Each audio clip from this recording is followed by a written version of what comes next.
اے ایمان والو اللہ سے ڈرو، وقولوا قولا سدیدا، اور اے ایمان والو درست بات کیا کرو۔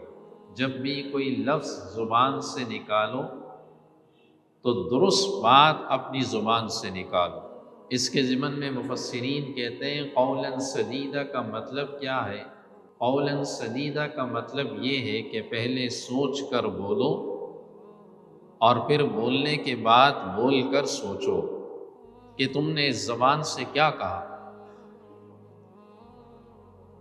اور اسی ضمن میں ترمذی شریف کی روایت جو صحابی رسول عقبہ بن عامر رضی اللہ عنہ راوی ہے، فرماتے ہیں کہ میں رسول کریم صلی اللہ علیہ وسلم کی خدمت میں حاضر ہوا، میں نے آپ سے ایک سوال کیا۔ عمومی طور پر صحابہ اللہ کے نبی سے بہت کم سوال کیا کرتے تھے، اور اس کی بنیادی وجہ وہ ادب تھا کہ جو ادب، جو احترام ان حضرات کے دلوں میں تھا وہ ظاہر کسی میں نہیں تھا۔ اسی لیے صحابہ خود فرماتے ہیں کہ ہم گاؤں دیہات سے آنے والے کسی بدو کا انتظار کرتے تھے کہ وہ دیہات کے لوگ سیدھے سادے ہوتے ہیں تو وہ آئے گا اور کوئی بھی بدو آ کر کوئی سوال اللہ کے نبی سے کرے اور ہم سن لیں گے۔ یہاں تک ان کے ادب کا مقام تھا کہ فرماتے ہیں کہ ایسے مجلس میں ادب سے بیٹھتے تھے جیسا کہ ان کے سروں کے اوپر پرندے بیٹھے ہوں، اور وہ اپنے سروں کو ہلنے تک کا نام و نشان نہیں دیتے تھے کہ پرندہ جیسے آرام سے بیٹھا رہے۔ اسی طرح مجلس کے اندر یہ حضرات اتنے سکون، وقار، ادب کے ساتھ بیٹھا کرتے تھے۔ اسی لیے علماء لکھتے ہیں کہ صحابہ نے جو اللہ کے نبی سے سوالات کیے وہ گنتیوں میں ہم انگلیوں پر گن سکتے ہیں کہ کیا سوال کیے، کیونکہ ادب تھا۔ سوال ہی اتنے کم ہے کہ ہر آدمی اسے گن بھی سکتا ہے۔ تو عقبہ بن عامر رضی اللہ عنہ نے آپ سے سوال کیا کہ لقیت رسول اللہ صلی اللہ علیہ وسلم فقلت من نجا، کہ میں رسول کریم علیہ السلام کی خدمت میں حاضر ہوا، میں نے سوال کیا من نجا، نجات دینے والے کام کون سے ہیں، کون سے کام ہیں جن کی وجہ سے ہمیں دنیا میں بھی اور آخرت میں بھی پریشانیوں سے محفوظ رہا جا سکتا ہے، کون سے کام ہیں جو ہمیں نجات دے سکتے ہیں۔ یہ سوال کوئی معمولی سوال تو نہیں ہے، بہت بڑا سوال ہے۔ اور جب یہ سوال کیا تو صحابہ اکرام توجہ کے ساتھ بیٹھ گئے کہ اب اللہ کے نبی اس کا کیا جواب دیتے ہیں، کہ وہ کون سی باتیں ہیں، وہ کون سے اعمال ہیں کہ جس کو اختیار کرنے سے اللہ آخرت اور دنیا میں نجات دے گا۔ فقال رسول اللہ صلی اللہ علیہ وسلم، فرمایا کہ رسول کریم صلی اللہ علیہ وسلم نے ارشاد فرمایا پہلا کام امسک علیک لسانک، اپنی زبان کنٹرول میں رکھا کرو۔ امسک علیک لسانک، اپنی زبان کنٹرول میں رکھا کرو۔ یہ زبان بظاہر تو گوشت کا ایک لوتھڑا ہے۔ کہا جاتا ہے کہ جرمہ صغیر و جرمہ کبیر، اس کی جسامت چھوٹی ہے لیکن اس کا جرم بہت بڑا ہے۔ وہ ایک پیٹرول پمپ پہ لکھا تھا کہ 2 قسم کی تلواریں ہیں، ایک قسم کی تلوار لوہے کی ہے جس سے انسان کسی کے جسم کو زخمی کرتا ہے، ایک قسم کی تلوار زبان کی ہے جو زبان کے ذریعے زخمی کیا جاتا ہے۔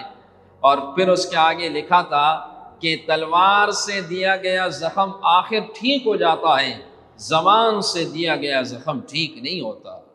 جراحات السنان لها التیام ولا یلتام ما جرح اللسان۔ لوگ کہتے ہیں بھئی اس نے کئی سال پہلے مجھے یہ کہا تھا، مجھے یاد ہے، یاد رکھتے ہیں باتیں۔ اس زبان کی وجہ سے بڑے بڑے گھر اجڑ چکے ہیں، اس زبان کی وجہ سے بھائیوں کے آپس کے رشتے ختم ہو چکے ہیں، اس زبان کی وجہ سے میاں بیوی کے آپس کے رشتے ختم ہو چکے ہیں۔ یہ بظاہر دکھنے میں آپ کو بہت چھوٹی نظر آتی ہے، لیکن اس کا جرم بہت بڑا ہے۔ اسی لیے رسول کریم صلی اللہ علیہ وسلم نے یہ بھی ارشاد فرمایا کہ جو شخص مجھے 2 گوشت کے لوتھڑوں کی ضمانت دے، میں اسے جنت کی ضمانت دیتا ہوں۔ فرمایا ان دونوں جبڑوں کے درمیان اس زبان کی ضمانت دے، دونوں رانوں کے درمیان شرمگاہ کی ضمانت دے۔ اللہ کے نبی فرما رہے ہیں میں اس بندے کو جنت کی ضمانت دیتا ہوں جو ان کی ضمانت دے، اس کو جنت کی ضمانت ملے گی۔ اور یاد رکھیے آپ کے زبان سے جو لفظ ادا ہوتا ہے اس ایک ایک لفظ کو لکھا جاتا ہے۔ سورہ قاف میں اللہ نے فرمایا ما یلفظ من قول الا لدیہ رقیب عتید، جو بھی تم لفظ اس زبان سے نکالتے ہو ہم نے نگران رکھے ہیں، وہ تمہاری ایک ایک چیز کو لکھ رہے ہیں، نوٹ کر رہے ہیں۔ ایسا نہیں ہے کہ آپ بس جو چاہیں زبان سے نکالیں اور پھر اس کے بعد کہیں کہ یہ غلطی ہو گئی، اور پھر اس کے بعد لوگ طلاق دیتے، اور طلاق دینے کے بعد ہمارے پاس آتے ہیں اور کہتے ہیں کوئی حل نکال لیں۔ زبان سے اس نے 3 دفعہ کہہ دیا، کہتے ہیں میں نے غصے میں کہا ہے، کوئی نہ کوئی حل ہوگا۔ لوگ سمجھتے ہیں مولوی کسی حرام چیز کو حلال کریں گے، بعض لوگ یہ سمجھتے ہیں مولوی حرام چیز کو حلال کر دیں گے، کوئی نہ کوئی حل نکالیں گے۔ مولویوں کی باتیں نہیں ہیں، یہ دین، یہ شریعت، یہ کسی مولوی کی نہیں ہے، یہ اللہ نے جو بھیجا ہے، اللہ کے رسول نے جو باتیں بتائیں وہ تو آپ کو اسی کا جواب دے گا۔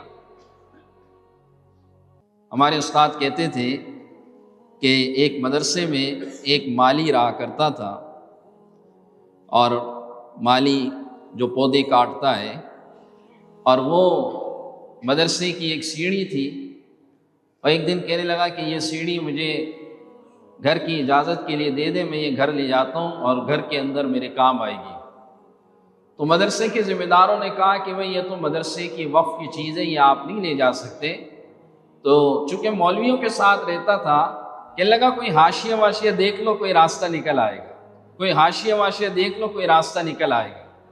تو بعض لوگ یہ سمجھتے ہیں کہ شاید یہ مولوی جو ہے یہ کوئی حرام چیز جو ہم نے کی اس کو حلال کرنے کا کوئی راستہ ڈھونڈ لیں گے، ایسا ہرگز نہیں ہے۔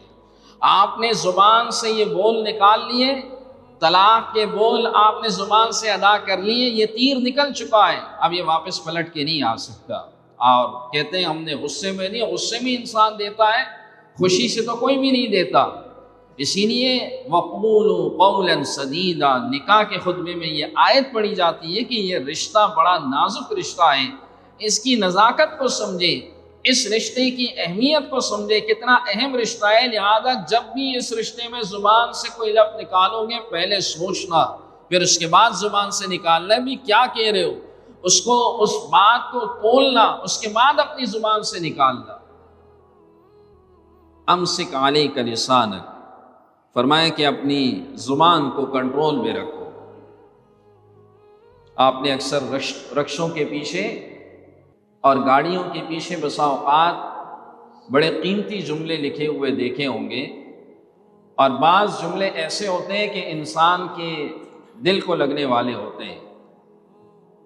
ایک گاڑی کے پیچھے لکھا تھا کہ دل برائے فروخت، دل برائے فروخت، کہ دل میں بیچ رہا ہوں، میرا دل خرید لو، دل برائے فروخت ہے۔ اس کے آگے لکھا تھا قیمت، اس کی قیمت کیا ہے، اور لکھا تھا ایک میٹھا بول، ایک زبان سے میٹھا بول نکال لو، یہ دل آپ فروخت، یہ آپ خرید۔ یعنی زبان سے نکلے ہوئے الفاظ کتنی اہمیت رکھتے ہیں۔ اسی لیے حضرت عائشہ صدیقہ رضی اللہ عنہ فرماتی ہیں کہ رسول کریم علیہ السلام ایک دفعہ آئے تو ایک خاتون تھی اور وہ قد سے بہت چھوٹی تھی، تو میں نے اس کے بارے میں ایک لفظ کہا تو آپ نے ناگواری کا اظہار کیا اور فرمایا اے عائشہ تم نے ایسا لفظ کہا کہ اگر یہ سمندروں کے اندر، یہ میٹھے چشموں کے اندر اس کو ڈال دیا جائے تو وہ اسے کھارے کر دیں، یہ اتنا خطرناک لفظ تم نے کہا۔ بسا اوقات ہمیں اندازہ نہیں ہوتا، ہم اپنے اس زبان سے ایسے ایسے الفاظ نکال رہے ہوتے ہیں کہ سامنے والے کے دل کے اندر وہ جگہ بنا رہی ہوتی ہے اور اس کے دل کے ٹکڑے کر رہی ہوتی ہیں، اور ہم کہتے ہیں ہم نے تو کوئی بڑی بات نہیں کی۔ گھر کے اندر لڑائی چل رہی ہے ساس بہو کی آپس میں، اور ساس کہنے لگی کہ صبح سے یہ عورت جو ہے وہ اچھل رہی ہے اور صبح سے چیخ رہی ہے، جبکہ میں نے تو کوئی خاص لفظ نہیں کہا۔ پوچھنے والے نے پوچھا آپ نے کیا کہا؟ کہنے لگی میں نے خالی اتنا کہا کہ تو کتیا کی طرح بھونک رہی ہے۔ اب یہ کتنا خطرناک لفظ ہے اور اسے یہ نظر ہی نہیں آ رہا، کہنے لگی میں نے تو کوئی خاص بات نہیں کی اور صبح سے یہ چیخ رہی ہے۔ اس طرح کے بول ہمارے گھروں میں طانے کے طور پر بولے جاتے ہیں، کہے جاتے ہیں، پھر ہم سمجھتے ہیں ہم نے کوئی بڑی بات نہیں کی۔ امسک علیک لسانک، اللہ کے نبی فرما رہے دنیا اور آخرت میں اگر اپنے آپ کو نجات دینی ہے، دنیا اور آخرت میں بچانا ہے اپنے آپ کو، تو اس کا واحد ذریعہ کیا ہے؟ اپنی زبان کنٹرول میں رکھو۔ حجاج بن یوسف ایک ظالم بادشاہ گزرا ہے، اور اس کی خوبیاں بھی تھیں، اس نے قرآن پر اعراب لگایا، بہت ساری اس کی خرابیاں بھی تھیں، بہت سارے صحابہ کو بھی اس نے شہید کیا۔ ایک دن اپنا بھیس بدل کر وہ بازار میں جانے لگا اور کہ لوگوں سے اپنے بارے میں پوچھوں، اپنا چہرہ چھپایا ہوا ہے کہ حجاج کیسا آدمی ہے۔ تو ایک دیہاتی آدمی سے سامنا ہوا اور حجاج نے اس سے سوال کیا کہ بتاؤ یہ تمہارا گورنر حجاج کیسا آدمی ہے؟ وہ دیہاتی تو دیہاتی ہوتا ہے، اس نے کہا وہ تو ایک نمبر کا ظالم ہے، جابر ہے، اور جو اس کے منہ میں آیا اس نے کہا۔ اور جب اس نے کچھ زیادہ ہی کہا تو حجاج بھی غصہ ہونے لگا اور اس نے اپنا نقاب ہٹایا، کہا مجھے جانتے ہو میں کون ہوں؟ کہا نہیں جانتا، کہا میں ہی تو حجاج بن یوسف ہوں۔ تو دیہاتی بعض بڑے سمجھدار بھی ہوتے ہیں، بڑے چالاک بھی ہوتے ہیں، تو دیہاتی نے اس موقع پر کہا کہ آپ مجھے جانتے ہو میں کون ہوں؟ کہنے لگا میں نہیں جانتا، کہا میں ایک دیہات کا رہنے والا ہوں، مجھے ایک بیماری ہے، اور وہ بیماری ہے کہ مجھے دورے پڑتے ہیں، اور جب مجھے دورہ پڑتا ہے تو پہلے دن کا دورہ بڑا سخت ہوتا ہے، جس میں مجھے سامنے سمجھ نہیں آ رہی ہوتی کہ میں کیا بول رہا ہوں، کیا کہہ رہا ہوں، مجھے کچھ نظر نہیں آ رہا ہوتا۔ تو آج مجھے وہ دورہ پڑا ہے، آج مجھے وہ دورہ پڑا ہے۔ امسک علیک لسانک، حجاج بن یوسف سمجھدار تھا، کہنے لگا کہ اپنی زبان کو اپنے قابو میں رکھا کرو، آئندہ یہ دورے یہاں پر نہ پڑے تمہیں، یہ دورے گاؤں میں پڑھنے چاہیے، شہر میں نہیں پڑھنے چاہیے۔ حضرت عبداللہ بن عمر رضی اللہ عنہ کے سامنے حجاج بن یوسف کی کسی نے غیبت شروع کی، فرمایا کوئی غیبت مت کرو، اس کا معاملہ اللہ کے ہاں ہے، اللہ کے ہاں اس کا معاملہ ہوگا، لہٰذا کوئی ایسی بات مت کیا کرو۔ یہ حضرات اتنی تمام تر باتوں کے باوجود کسی کے بارے میں اپنی زبان سے کوئی لفظ نہیں نکالتے تھے۔ آپ کی غیبت اس زبان سے ہوتی ہے، گالم گلوچ اس زبان سے ہوتا ہے، غصہ اسی زبان سے نکالا جاتا ہے، اسی زبان سے بہتان لگایا جاتا ہے، اسی زبان سے کسی بندے کے بارے میں کوئی ایسی بات کہی جاتی ہے، اس پر الزام لگایا جاتا ہے۔ بہت بڑے بڑے گناہ جن کا تعلق ہے وہ اسی زبان سے، اسی زبان کے ذریعے اسلام میں داخل ہو سکتا ہے، اسی زبان کے ذریعے اسلام سے نکل بھی سکتا ہے، اسی زبان کے ذریعے میاں بیوی کے آپس کے رشتے میں بندہ بن جاتا ہے جب وہ قبول ہونا کہتا ہے، اور اسی زبان کے ذریعے یہ خوبصورت رشتہ ختم ہو جاتا ہے جب وہ کسی کو طلاق کہتا ہے۔ یہ زبان کوئی معمولی زبان نہیں۔ امسک علیک لسانک، آپ نے فرمایا لیس الشدید بالسرعہ، یہ آدمی پہلوان نہیں جو کسی کو اکھاڑے کے اندر پچھاڑ دے۔ پہلوان آدمی وہ ہے جو اپنی زبان پر کنٹرول رکھے، زبان کو قابو میں رکھے۔ لوگ کہتے ہیں جب مجھے غصہ آتا ہے تو مجھے سمجھ نہیں آتا، پھر اس کے بعد میرا غصہ بڑا خطرناک ہوتا ہے، بڑا بطور فخر کے بتاتے ہیں۔ یہ فخریہ بات نہیں، یہ آپ کی بزدلی کی بات ہے، یہ آپ کی کمزوری کی بات ہے، یہ آپ کی بہادری نہیں۔ بہادر آدمی وہ ہے جو بڑے بڑے مسائل کو سنتا ہے، بڑے بڑے پہاڑ جتنے اس پر مسائل آتے ہیں، لیکن وہ اپنی زبان کو کنٹرول میں رکھتا ہے، زبان کو جو ہے وہ بے قابو ہونے نہیں دیتا۔ حضرت لقمان علیہ السلام نے اپنے بیٹے کو نصیحت کرتے ہوئے فرمایا وَغْضُضْ مِنْ صَوْتِكَ، کہا اپنی آواز پست کیا کرو، بہت زیادہ چیخ اور زیادہ چیخ و پکار مت کیا کرو کسی کو۔ اور آگے کہا اِنَّ أَنْكَرَ الْأَصْوَاتِ لَصَوْتُ الْحَمِيرِ، کہ سب سے بری آواز جانوروں میں ہے تو گدھے کی آواز ہے۔ کہ انسان ہو اپنی آواز پست رکھا کرو، خاموشی سے بات کیا کرو۔